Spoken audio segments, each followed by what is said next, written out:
नमस्कार दोस्तों।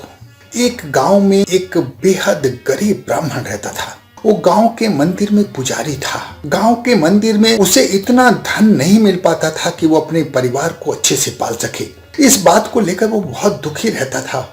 जब वो मंदिर में भगवान के सामने पूजा करता था तो हर रोज अपनी सेवा शुरू करने से पहले भगवान को बोलता था कि भगवान, मैं कब से आपकी सेवा कर रहा हूँ, आपने आज तक कोई ऐसा फल नहीं दिया है जिससे मैं अच्छे से अपने बच्चों का पेट भर सकूं। और इतना कहकर वो मंदिर से उदास होकर अपने घर चला जाता था। एक दिन जब पंडित घर आया तो उसके बच्चों ने पूछा, पापा क्या लाए हो? कुछ लाया नहीं था, इसलिए उसने कहा प्रसादी लाया हूँ। बच्चों ने कहा, प्रसादी तो आप रोज ही लाते हो। और ये कहकर बच्चे उदास होकर अपने कमरे में चले गए। पंडित को अंदर ही अंदर ये बात कसूटने लगी। पंडित का खाने में भी मन नहीं लगा।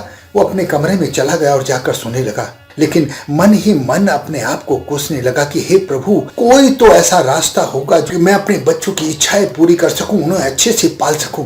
यही सोचकर पंडित सुबह उठा और उसने मन में सोचा कि मैं आज आखिरी बार मंदिर जा रहा हूँ। आज के बाद मैं मंदिर नहीं जाऊंगा। कोई छोटी मोटी नौकरी ढूंढ लूंगा जिससे मेरे बच्चों को सुख सुविधा मिल सके।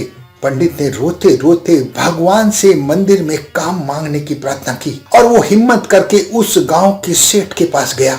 सेठ ने उससे बोला, आइए पंडित जी, कैसे आना हुआ? पंडित जी ने कहा, कुछ ज्यादा नहीं, बस काम ढूंढ रहा था, आपके पास आ गया हूँ। पूजा पाठ करने पर इतने पैसे नहीं मिलते कि मैं अपने बच्चों को अच्छे से पाल सकूं। तब उस सेठ ने कहा, अरे पंडित जी, आपने पहले क्यों नहीं बताया? मैंने आज ही 5 लोगों को नौकरी पर रखा था, मुझे बहुत जरूरत थी। अब मैंने रख लिया है तो मैं इनको निकालूंगा नहीं। इस पर पंडित जी उदास हो गए और उदास मन से वहां से आकर मंदिर में रोने लगे।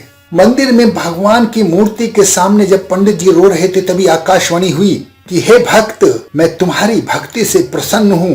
तुमने मेरी बहुत सेवा की है। अब मैं तुम्हें आशीर्वाद स्वरूप ये मुर्गी दे रहा हूँ। ये मुर्गी तेरे सारे कष्ट दूर कर देगी। इतना सुनकर पंडित जी ने आंखें खोली, रोना बंद किया और उस मुर्गी को लेकर अपने घर आ गए। बच्चों ने पूछा, पापा क्या लाए हो? उस पंडित ने कहा, मुर्गी लाया हूँ। बच्चों ने कहा, ये मुर्गी हमारे किस काम की है? इसका क्या करेंगे हम? कुछ पैसा लेकर आते तो हमारी गरीबी दूर हो जाती। यह बोलकर दोनों बेटे गुस्से में अंदर चले गए। पंडित जी ने उस मुर्गी को अपने ही कमरे में रख लिया।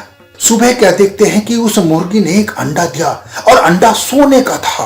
पंडित ने गौर से हिला डुला कर उस अंडे को देखा। अंडा वाकई में सोने का था।